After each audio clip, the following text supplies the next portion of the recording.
What's up, guys? Welcome to the Fomo Factory. Today I would like to already talk about taking profits. At a certain point, we will be in a full-blown bull market. And I don't know if you've been there already, but it's super stressful.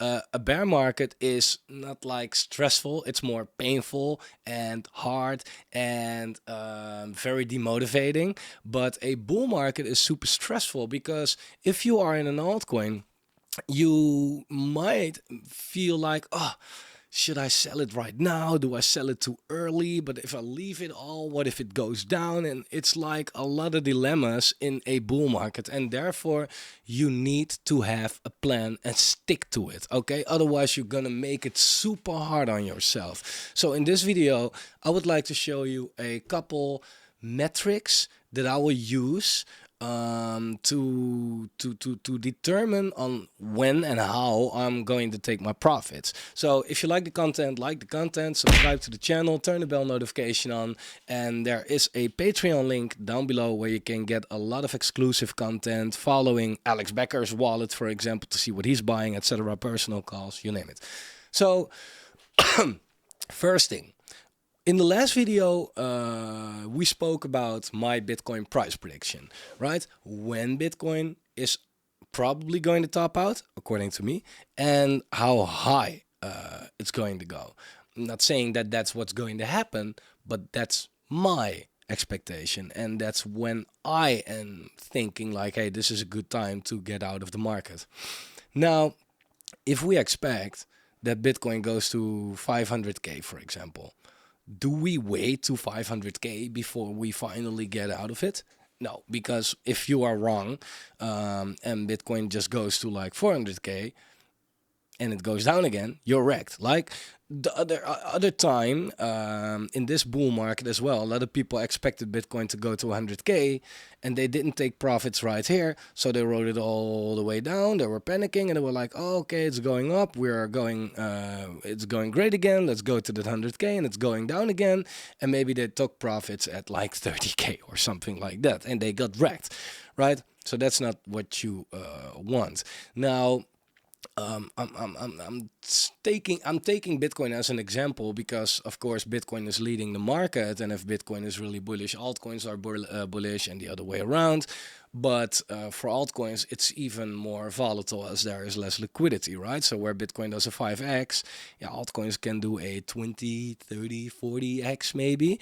So we want to compare at least, right? So let's first. Like, this is the full game plan, basically. This is part 2, okay? So if you haven't seen the previous video, turn this off, watch my previous video, and then come back to this one.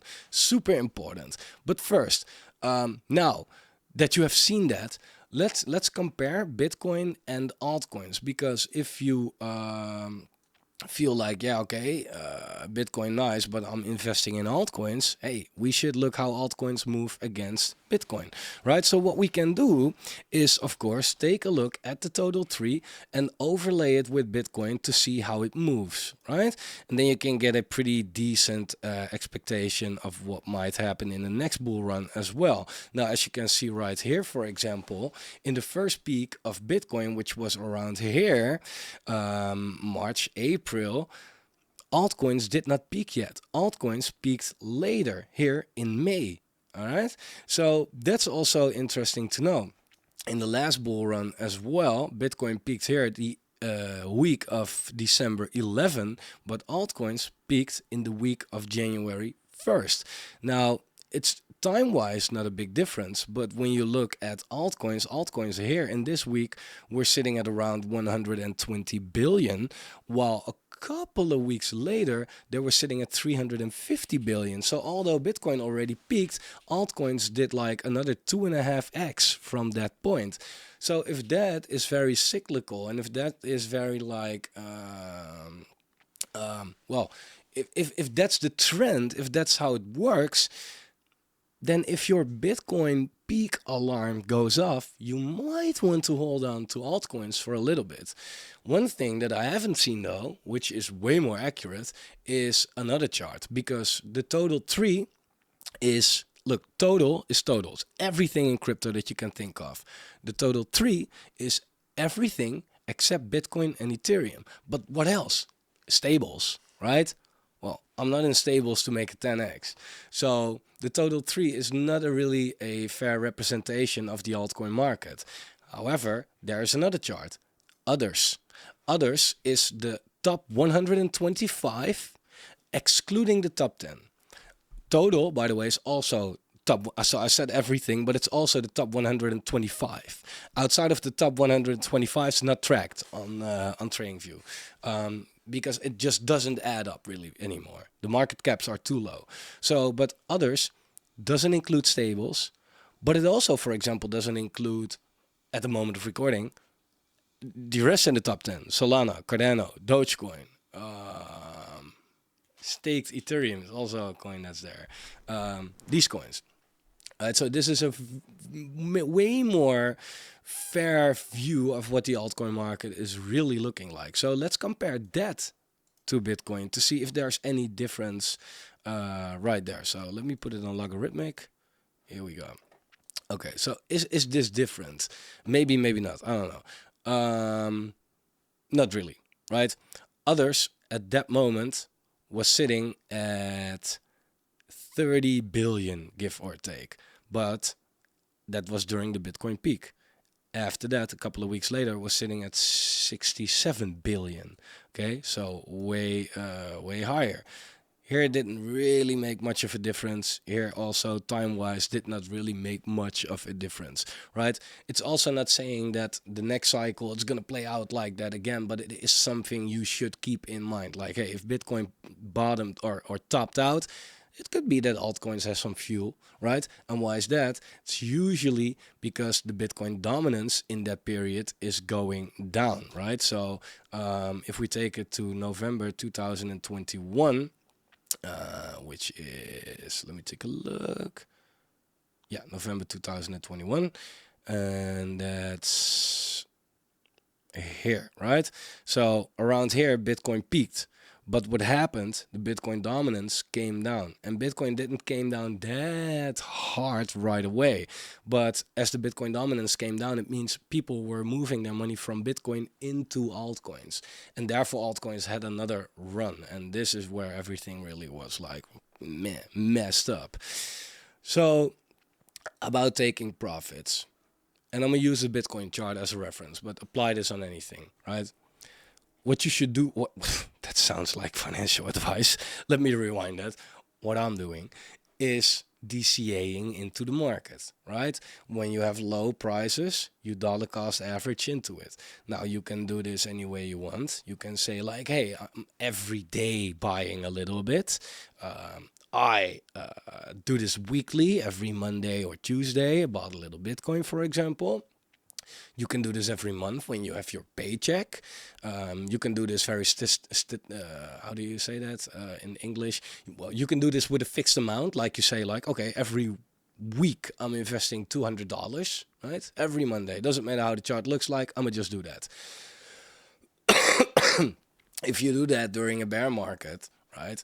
Every week, 200, 200, 200, 200, 200, even the top right here, 200, you have this whole area. So your average is around here.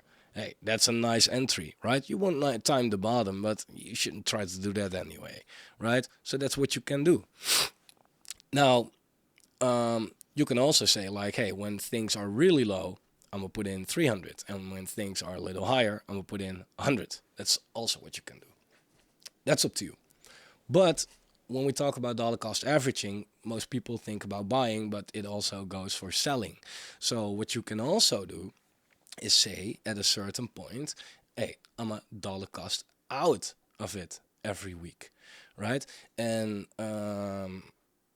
in a look, this whole area, this right here went from January 2021 until April 2022. So let's say 1 year. Right? If you dollar cost it in over here, so this was your average, and out over here, which was your average, you would have done really well. You would have done really well. Okay? It's what I would do. But there are a couple of things like you can already, like in hindsight, it's easy, right? You can say like, well, if you just dollar cost it out over here, done.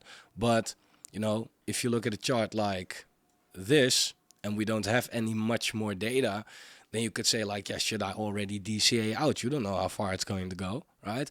Therefore, you want to have some price predictions, and you can do that based on some metrics that I used in the previous video.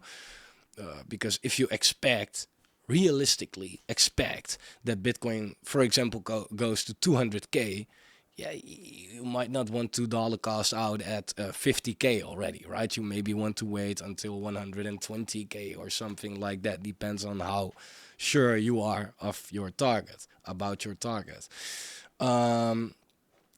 What does help though is the bull market support band. If you put this on the weekly, once we are in a bull market, it's very simple. We are above the bull market support band.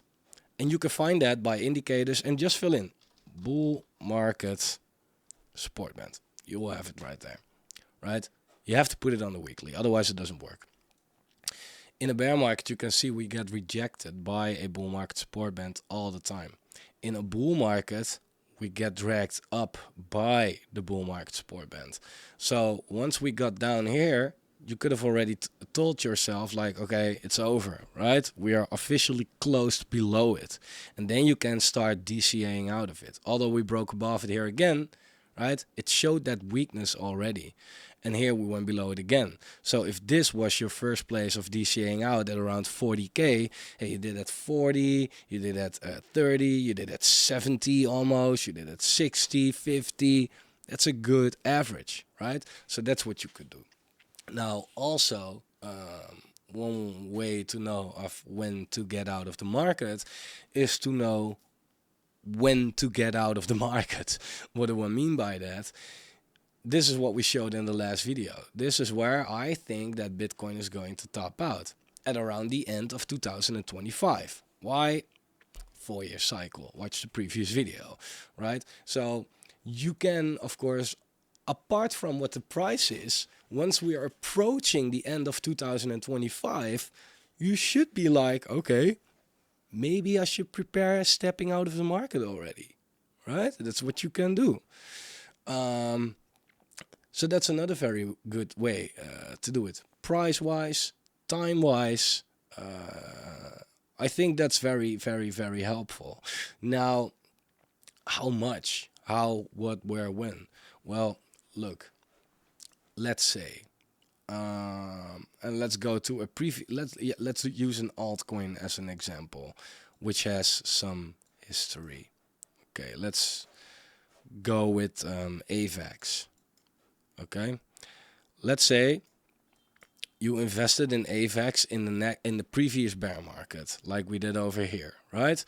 And you dollar costed into AVAX at the moment that we were there. It was volatile, right?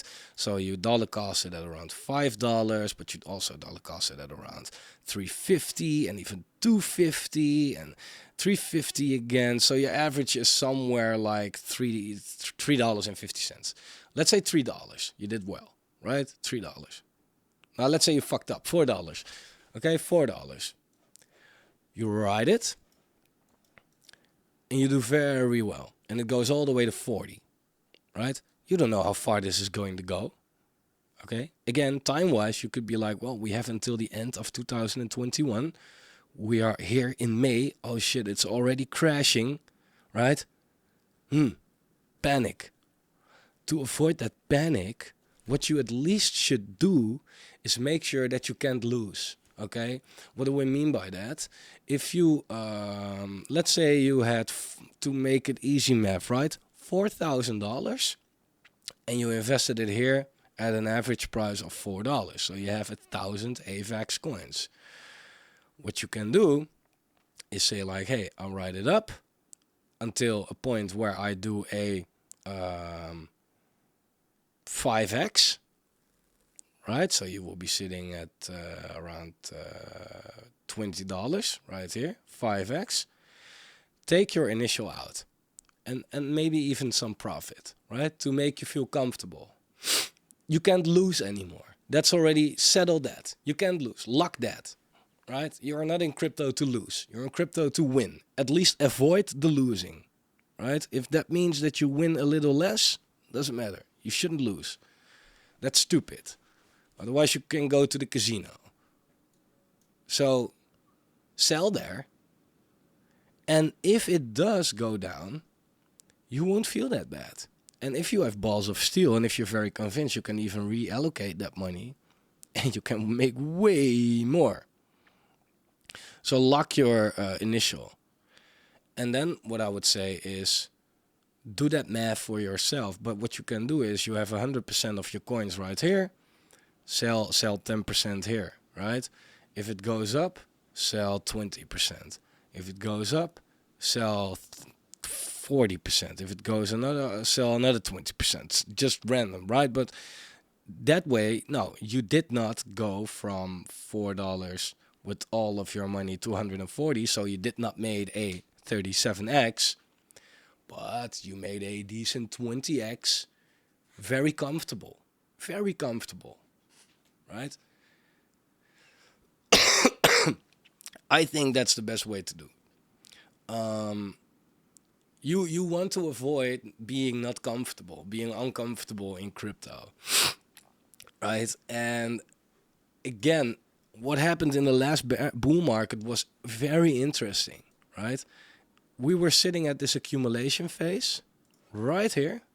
We did fantastic. We did a 21x. And then what happened? We came down with 84%. This was during a bull market. 84% down. In a bull market, you can still get wrecked. It depends on when you buy and when you sell, right? Because people that bought here, $1,000, for example, they rode it all the way down, panic sold right here, now have $160 left. They got wrecked in a bull market. That's not what you want. That's not what you want to do. Be prepared for volatile moves. A bull market is known for big moves up, but also very big moves down. Okay, very big moves down. And it doesn't look like there are much big moves down, but if you even look at it like this, in the middle of it, we went down 63%, right? Here we went down 37%. Here we went down 52%. Here we went down, well, let's take it like this, 70%. Like there are so many big moves down in a bull market as well. It's messed up. It's messed up. Stick to your plan. Stick to your plan, please. If you know, like, hey, if you feel like, hey, the market is going to top out somewhere there, and we are way earlier than that, be like, okay, is this real? Is this maybe not just another flush out like we had last time before we go up again?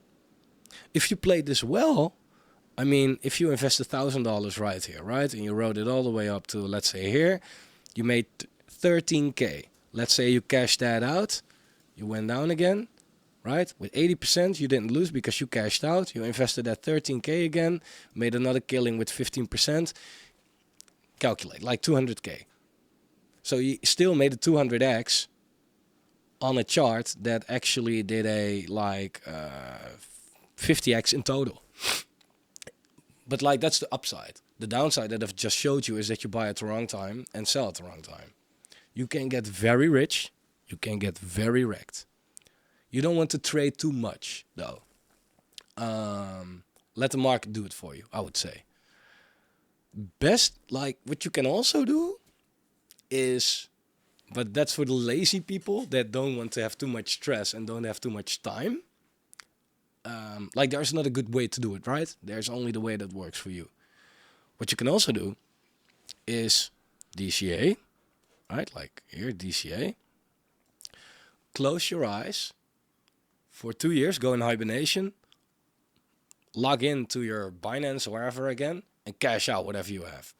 Big chance that you have a lot of money. It is definitely not the way to get the most out of it. You want to stay a little on top of it.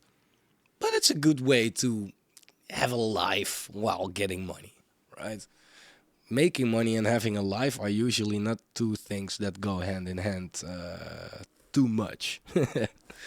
So, sorry, I'm having a cold. DCA in, DCA out. Know when to expect when the market is going to top out, and have a realistic price target, at least for Bitcoin, right? Altcoins, yeah, it's harder, especially with new ones, right? I mean, this AVAX, now we have some history, but Beam is, for example, a project that I invested in. Yeah, no history right here. I don't know how far it could go. It could go like to a just a $500 million market cap, which is not far from here. But it could also go to a $50 billion market cap, which is 100x from here, right? I don't know, right? I have no idea. The thing that's really messed up though is what you want to prevent is that you DCA here and be like, oh, I have a 2x, I sell half of it. Oh, I make another 2x, I'm gonna sell half of that. I'll make another 2x. Wow, it's going up really hard. Now I'm gonna sell the rest, and then I'm gonna buy the pullback. And then a pullback never really comes, right? And you miss out on everything. That's not what you want to do. Oh man, I've been there. That's not what you want to do. That will make you FOMO in here and get wrecked anyway. That's not what you want to do. Therefore, it's important to, I think, at least take your initial back, because you cannot lose, and it makes you less emotional about everything. So that's important, man. I mean, people that were previous investors in Solana, let's say they bought it at around $2, right? Once Solana was at $10, they made a 5x. Damn, they sold. And once Solana was at like $40, damn, they made a 20x. Of course, 20x, nice, they sold, right? But what happened after that? $250. Therefore, always have some exposure left, right? And therefore these indicators are very useful. This bull market support band, for example, right? Because as you can see right here, it was above it all the time. It wasn't showing weakness. Even in this period from April, where it went from, let's say $50 all the way down to $20 in July. So April, May, June, July, 3 months of getting wrecked after being used to these gains. This is a period where your guts are going to get tested. But still, the bull market support band was holding pretty decent. And if you just look at that and turn your emotions off, you'd be like, okay, let's wait and see if it holds, right? So I'm really having a cold right here. Because it did, and even after that $20, it did another 13x. Am I saying that correctly? Yeah. So you don't want to miss out, but you also don't want to time the top. And you also don't want to sell too late. But you certainly don't want to sell too soon. There's a lot that has to come together in a bull market in order for you to do well. A lot of people, they think like, hey, you know, it is a bear market. I'm buying the lows, so I will do great. That's not even half of the job, right? Having a good entry is super important. I know, it's super important to have a good entry. But it's also super important to have a good exit. And although it's not even sure that the market on that specific altcoin will provide you with a good exit, even if it does, it's your job to take it. And that's going to be insanely stressful. It's going to be really hard. It's going to be really hard. So I'll be there. I'll be there every day. Okay? At the moment of recording, I'm here. It's a little pre-recorded because at the moment that you're watching this, I'm having a kid. Therefore, I've shot some videos beforehand, which are timeless, in order to be here anyway. But apart from that, I will be there every time. And not that I can tell you like, hey, this is going to happen and this, but at least to guide you a little bit, maybe help you, give you some other insights, tell you what I would do, you know. Make it a part of your research. Hope it helps a little bit, because there will be a lot of videos on YouTube out there that will say that every altcoin is going to do another 10,000x and that everything is going to the moon and up only, and that the bull market will never stop and this and that. It will. The coming bull market will be like crazy euphoric, but it will also come to an end. And it will also have days, weeks, months where things look like it's done while it's actually just getting started. And you do have to have some conviction and some balls. And if you're a girl, you have to have some, I don't know, buy some NFT balls. They'll probably be there by then. Get it. It's gonna be a fun time. It's gonna be a fun time. And don't stare blind, by the way, at low moonshot coins that could 100x. Okay, like what's a really low cap? Good morning, fam. This is under $1 million market cap. This is a coin that I think could 100x. Easy. Wait, getting a call. Sorry. But like I said, you know, if you expect 100x, hey, don't at an 80x wait for the other 20. Take your profits, okay? I'm gonna wrap it up. My son is awake, so I'm gonna go there. I don't know what else to say. Guys, we're gonna make it, man.